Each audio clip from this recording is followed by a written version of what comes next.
Sigma education point में आप सभी का स्वागत है। स्टूडेंट, अभी मैंने इसके पिछले चैप्टर कोऑर्डिनेट ज्योमेट्री मतलब निर्देशांक ज्यामिति के चैप्टर में हमने पार्ट 2 में आपको डिस्टेंस फार्मूला मतलब बीच की दूरी निकालने का सूत्र बताया था। ठीक है, कि कैसे हम किसी भी दो बिंदुओं, दो दिए हुए दो गिवन पॉइंट के बीच की डिस्टेंस को कैसे फाइंड करेंगे। तो हम उसमें पार्ट 2 में इस चीज को डिस्क्राइब किए थे। आज हम आपको बताएंगे पार्ट 3 के बारे में। इसमें एक नई टॉपिक लेकर आए हैं जिसका नाम है सेक्शन फार्मूला मतलब विभाजन सूत्र। तो स्टूडेंट, जैसे हम आपको जब कल बताया था कि कैसे हम डिस्टेंस निकालते हैं। सपोज करिए कि कोई दो बिंदु इस तरह से, यहाँ पर कोई दो बिंदु है ए, इसका पॉइंट है आपके लिए गिवन पॉइंट है x1 y1 और दूसरा कोई पॉइंट है बी, इसका कोऑर्डिनेट है x2 y2। ठीक है, तो हम क्या करेंगे, इसका डिस्टेंस फाइंड करने के लिए, इन दोनों के बीच की दूरी को फाइंड करने के लिए हमने एक फार्मूला आपको बताया था। ठीक है, वो फार्मूला आपको याद भी होगा कि वो फार्मूला था कि AB equal to distance of AB equal to under root x2। देखना, इसको लर्न करने की आपको बहुत जरूरत नहीं पड़ेगी, आप सीधे ले जाना इस पहले पॉइंट, इस वाले सेकेंड पॉइंट के पहले x के टर्म को, मतलब x2 माइनस x1। ठीक है, टू होल स्क्वायर प्लस यहां से सेकेंड वाला point y2 minus y1 to whole square. ठीक है, ये है आपका डिस्टेंस फार्मूला जो हम आपको कल पढ़ाए थे। तो आज हम सेक्शन फार्मूला कैसे फाइंड करेंगे ये हम आपको बताएंगे कि कैसे गिवन क्वेश्चन को सेक्शन फार्मूले के थ्रू हम सॉल्व करेंगे। तो जैसे सपोज करिए कि अगर कोई पॉइंट है, यहाँ पे कोई लाइन है, ये यहाँ पे कोई लाइन है ए बी गिवन है। ठीक है, और इसका जो कोऑर्डिनेट है वो है x1 y1 और x2 y2। ठीक है, ये दो पॉइंट आपको मिले और कोई यहाँ पर एक पॉइंट और गिवन है P।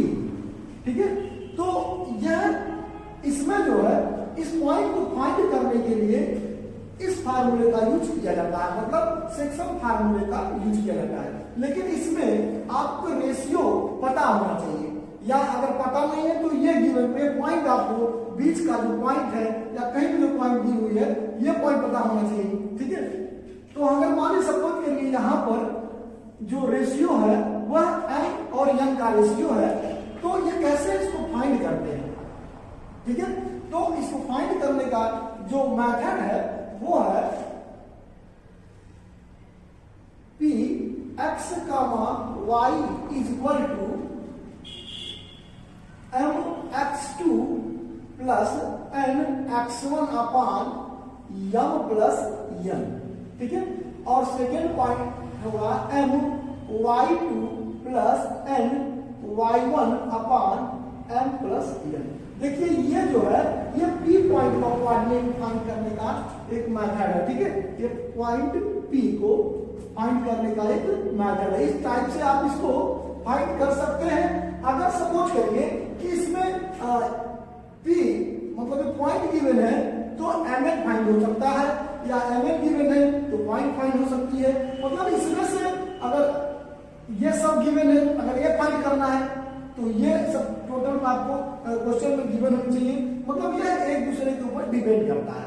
इसी के थ्रू आप सेक्शन फार्मूला फाइंड कर सकते हैं। देखिए, लर्न करने का जो मेथड है इसमें बहुत इजी वे में आप इसको लर्न कर सकते हैं। जैसे यहाँ पे आप x2 माइनस x1 किए थे ना, आप सीधे सीधे लिखना x2 प्लस x1।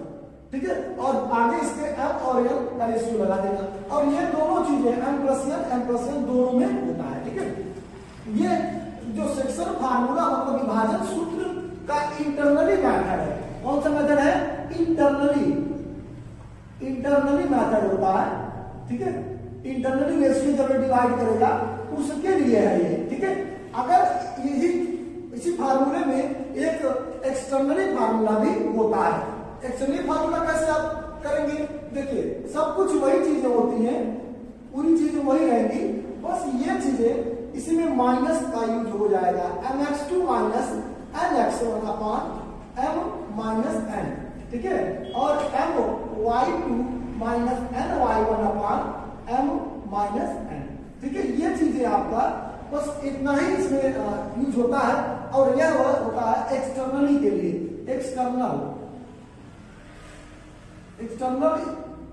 के लिए होता है, देखिए, ठीक है, एक्सटर्नली रेशियो के लिए फॉर्मूला होता है, ठीक है। तो इस टाइप से आप, या इंटरनली मतलब होता है अंतः विभाजन, अंतः विभाजन, और इसका मतलब होता है बाह्य विभाजन, बाह्य विभाजन, ठीक है। या एक्सटर्नली फार्मूले के लिए यूज करेंगे आप, या इंटरनली फार्मूले के यूज करेंगे, ठीक है। लेकिन ये दोनों फार्मूला सेक्शन फार्मूले के अंतर्गत ही आता है। इसी टाइप से आप कोई भी क्वेश्चन को आप सॉल्व कर सकते हैं। सेक्शन फार्मूले पे हम एक क्वेश्चन एग्जांपल आपको बताते हैं कि कैसे हम दिए हुए क्वेश्चन को हम सेक्शन फार्मूले के माध्यम से, सेक्शन फार्मूले के थ्रू हम सॉल्व करेंगे, ठीक है। देखिए क्वेश्चन है आपका, find the coordinate of the point which divides the line segment joining the point A 4, -3 and B 9, 7 in the ratio 3:2, ठीक है। मतलब क्या है, इसको हिंदी में आप क्या पढ़ेंगे, लिखा हुआ निर्देशांक ज्ञात कीजिए जो दो बिंदुओं A 4, -3, B 9, 7 को 3:2 के अनुपात में विभाजित करता है, ठीक है। वह निर्देशांक ज्ञात करना है जो इन दो बिंदुओं की मिलाने वाली लाइन को 3:2 के फॉर्म में डिवाइड करता है, ठीक है। तो कैसे हम जानेंगे, यहाँ पे सपोज करिए कि कोई दो बिंदु है, ठीक है। यहाँ पे एक बिंदु आपने ले लिया A, इस बिंदु को हमने लिखा 4, -3, ठीक है, और इस पॉइंट को लिया 9, 7। अब ये कह रहा है कि 3:2 के रेशियो में, तो जाहिर सी बात है अगर 3:2 के रेशियो में करेगा तो 3 वाला पार्ट क्या होगा, थोड़ा बड़ा होगा, ठीक है। ये 3 हो गया और ये क्या होगा, 2 होगा, ठीक है। अब ये जो पॉइंट है इसी को हम एक्स वाई सपोज कर लेते हैं, ठीक है। तो जब हम इसको सपोज करेंगे तो पहले जो नंबर आप सपोज करेंगे उसको लिखना ही पड़ेगा, तो लिखेंगे let the required point be x, ठीक है। रिक्वायर्ड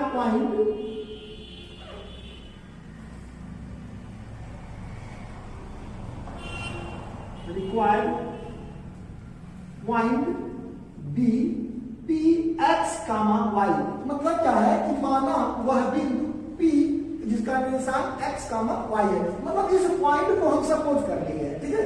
तो हम फार्मूला सेक्शन फार्मूले का यूज करेंगे। अब ध्यान देना, इस पॉइंट को आप A है, A वाला पॉइंट क्या होगा, 4, -3 है, ठीक है। इसको आप ले लो x1, y1 में, ठीक है।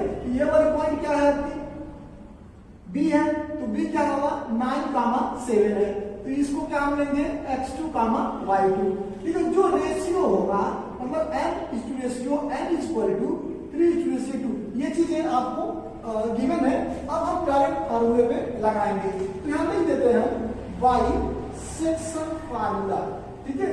बाई सेक्शन फार्मूला, सेक्शन फार्मूले के द्वारा, ठीक है। सेक्शन फार्मूले के द्वारा मतलब विभाजन सूत्र से, आप यहां लिख सकते हैं विभाजन सूत्र से, विभाजन सूत्र से। इस चीज को आप थोड़ा सा हिंदी में लिखने से आप लोगों को थोड़ा सा आसानी होगी, जो हमारे हिंदी मीडियम के स्टूडेंट हैं उनको थोड़ा समझ में आएगा। इसको आप कह सकते हैं let the required point be x, आप इसको लिख लेंगे कि माना वह बिंदु P x, y है, ठीक है। तो अब विभाजन सूत्र क्या है आपका, क्या लिखिएगा P x, y is equal to mx2 plus nx1 upon m plus n, फिर यहाँ पर जाएगा my2 plus y1 upon m plus n, ठीक है। अब इसी पे आप इसको पुट कर दीजिए, तो m की वैल्यू क्या है 3 और x2 की वैल्यू क्या है, x2 की वैल्यू है 9 प्लस n की वैल्यू क्या है 2, और x1 की वैल्यू क्या है, x1 की वैल्यू है 4 अपॉन 3 प्लस 2, ठीक है। अब ये n की वैल्यू क्या है 3, y2 की वैल्यू क्या है 7 प्लस 2, y1 की वैल्यू क्या है -3 अपॉन, ये तो दोनों सेम होगा तो 3 प्लस 2, ठीक है। अब आप इसको जो है इस टाइप से सॉल्व कर सकते हैं। यहाँ पे देखेंगे क्या 3 9 जा 27 प्लस 2 4 जा 8 अपॉन 5 कामा 3 7 जा 21 माइनस 2 3 जा 6, ठीक है। तो ये हो जाएगा आपका 3 प्लस 2 5, यहाँ भी हो जाएगा। तो ये देखिए पॉइंट आपको मिल गया।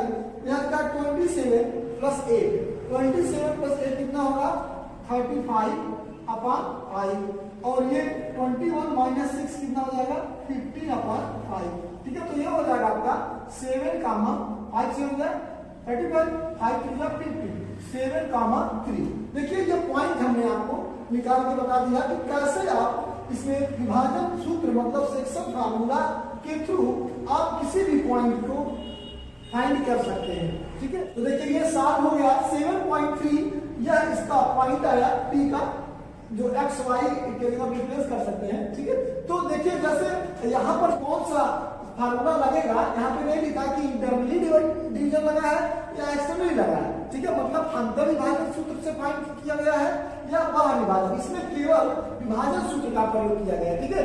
अगर मान लीजिए अंतर विभाजन सूत्र का प्रयोग होगा तो आप प्लस का यूज करेंगे बीच में, यहाँ पर प्लस का। ये देखिए ये फार्मूला जो है ये अंतर विभाजन का है। और अगर मान लीजिए कहीं पर बाह्य विभाजन लगा हो, एक्सटर्नली लिखा हो, एक्सटर्नली रेशियो में वो डिवाइड करता हो, तो वहां पर आप क्या करेंगे माइनस का यूज कर देंगे, ठीक है। मतलब माइनस का यूज जब होगा तो यहाँ प्लस की जगह पे माइनस रिप्लेस कर देंगे। बाकी टोटल फार्मूले ऐसे ही यूज करेंगे। स्टूडेंट बहुत ही इजी और इम्पोर्टेंट क्वेश्चन है आपके बोर्ड एग्जामिनेशन के लिए, ठीक है। तो अगर यह वीडियो आपको अच्छा लगा हो तो प्लीज इसे ज्यादा से ज्यादा शेयर करें, लाइक करें और सब्सक्राइब करें।